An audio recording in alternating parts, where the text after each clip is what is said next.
All right, my name is Tony. I'm one of the owners of Captis, and you can read more about us in the description below. Also, remember to like, share this video whenever you find value, and share it with someone who else might find value in this. The other thing, go ahead and subscribe. Click that subscribe button and subscribe to this channel. We're going to be putting out more how-to videos and more videos that can help benefit you as a buy here, pay here dealer, as a small business owner.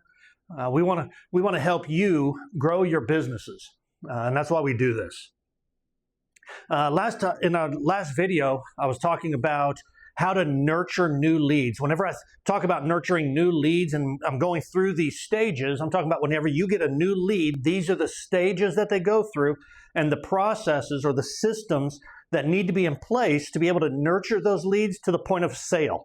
Once you sell them a vehicle or you sell a new roof or whatever the case is, once they become a current customer, then there's a whole different set of follow-up and a whole different set of nurturing sequences that you go into where you help them.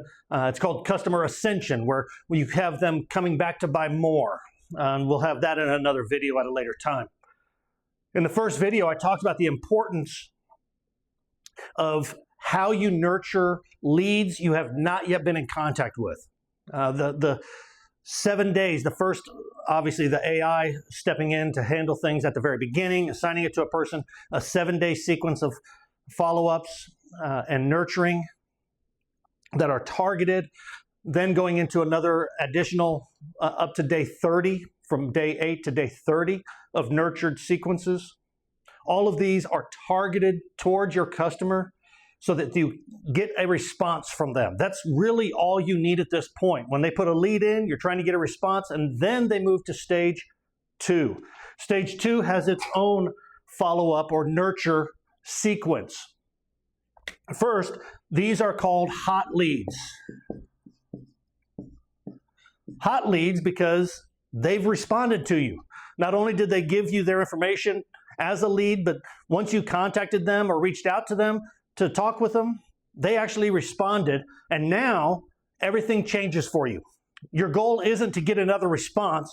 Your goal in stage 2, actually it could be one of 2 goals or both goals. For buy here, pay here, I'm going to speak to buy here, pay here dealers real quick. Your goal is either to get a pre-approval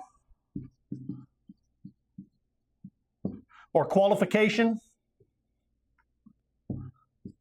And then also, if you're a small business owner, home services or anything like that, you also want to get your leads qualified. So this is one of your main goals, is let's qualify the lead. The second part of that is to schedule, well, that's hard, a terrible way to spell schedule, is to schedule an appointment. This is so that you can actually get in contact with them. The next stage comes after that, once the appointment's actually scheduled. But in this stage, your goal is to qualify the lead. In the buy here, pay here business, you want to get a pre-approval or a pre-qualification for them so they know what they're getting into before they come into your store. Then you want to get an appointment scheduled. Now, here's the challenge. I already mentioned this in the last video. 10 minutes is your window. When a customer responds to a text or to a message, they are expecting a response within 10 minutes. Now, I've been in different stores, different businesses, and I've seen the response time that it takes for someone to respond to a conversation. I had buy here, pay here salespeople when I was running a dealership that I'm looking at the customer send in a question and there's no response for 3 hours. They're looking for a response within 10 minutes. If your salespeople cannot respond within 10 minutes, you're missing business because they're going to end up going somewhere else. That decreases their chance. They are 4 times less likely to buy from you. In other words, if they have to wait longer than 10 minutes to get a response from you or your business or your salespeople, your chances are that they're going to go somewhere else. So you want to have something to fill that gap. So we help businesses implement, and you can do this in a variety of ways, but we help businesses implement this, is conversation AI.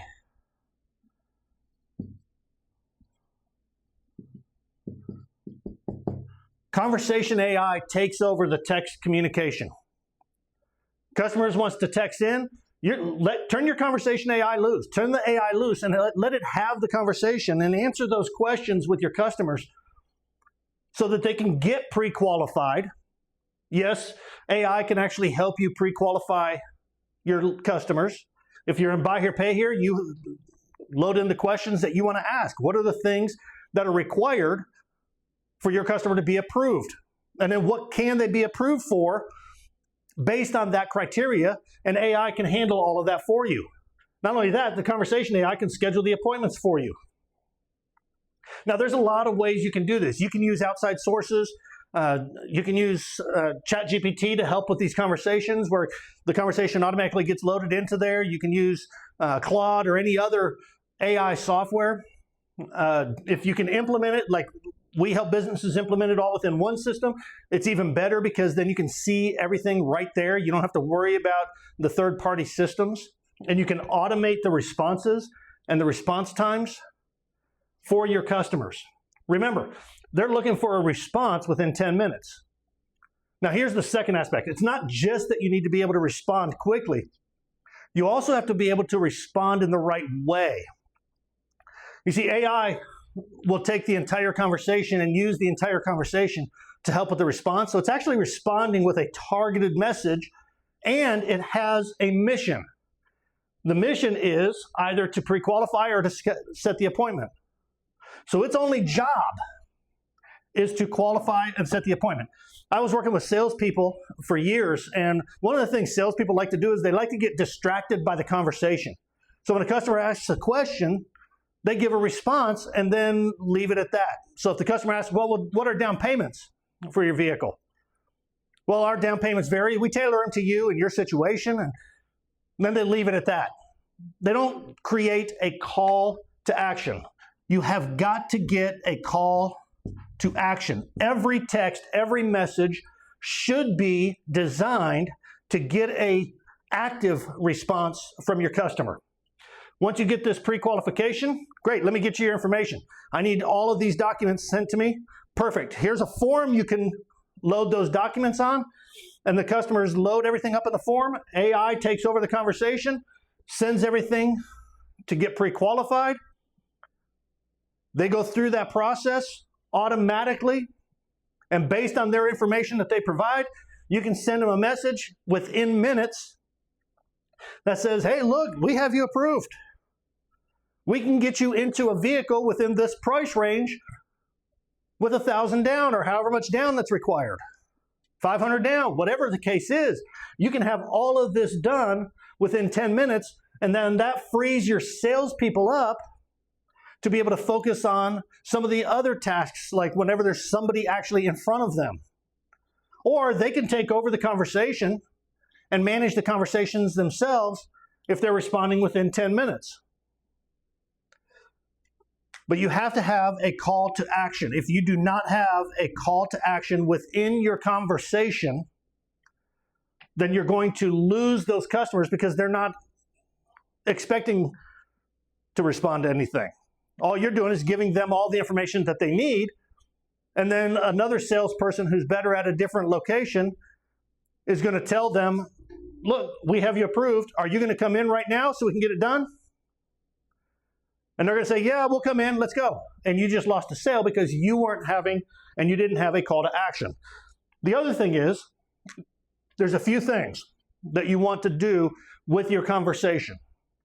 One, you want to acknowledge.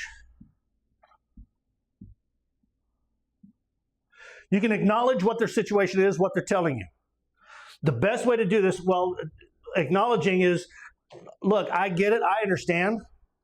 I know you want to get pre-approved before you come in. Wonderful. I can help you with that. You want to invite any other information that you need.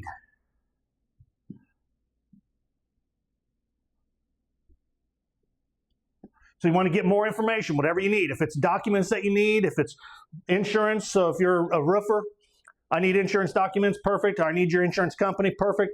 If you're a Buy Here, Pay Here dealer and you're trying to get them pre-approved, I need your driver's license, your proof of income, your residence verification, whatever documents you need, whatever information. You want to invite that information. You want to ask any clarifying questions so that you have a good understanding. And then you want to have that call to action. Great, everything looks good. Come on in. Everything looks good. Schedule your appointment at this date and time, or when can you make it in, or however you want to do that. All of your conversations need to focus on how you're acknowledging, inviting, asking, and a call to action. Within this, as you're doing these things, you also want to be able to summarize or restate and use what they tell you in the conversation. I want to get pre-approved. Wonderful. I understand you want to get pre-approved. Let's do it. I want to know how much my down payments are. Look, that makes perfect sense. Everyone wants to know what their down payments are. Let's talk about that. Boom. You talk about it. I want to know, can you come and look at my house and give me a free estimate? We give free estimates all the time. We'd love the opportunity to come look at your house. When's a good day for you?